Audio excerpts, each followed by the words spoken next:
जो लोग इत्तिबाए सुन्नत के नाम से महबूब खुदावंदी बन जाते हैं तो फिर खुदा उन्हें गैरों के हाथ में नहीं जाने देता।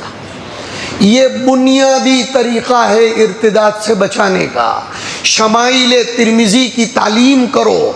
और खुदारा दावत व तबलीग वालों को हाथ जोड़ कर कहता हूँ कि उलमा पर से लगाई जाने वाली पाबंदियों को अल्लाह के वास्ते हटाओ, वरना खुदा की कसम क़यामत के दिन तुम दावत वाले पकड़े जाओगे कि तुमने उलमा को भी ये कहा था कि फ़ज़ाइल की किताब के अलावा कोई तालीम नहीं होनी चाहिए। खुदारा अपने जहन को इस बात से बाज लाओ और उलमा को तफसीर करने दो, उलमा को हुजूर की सुन्नतें और सीरत पढ़ने दो, वरना क़यामत के दिन मैं पकड़ूंगा तुमको कि तुमने कुरान का पैगाम नहीं आम होने दिया।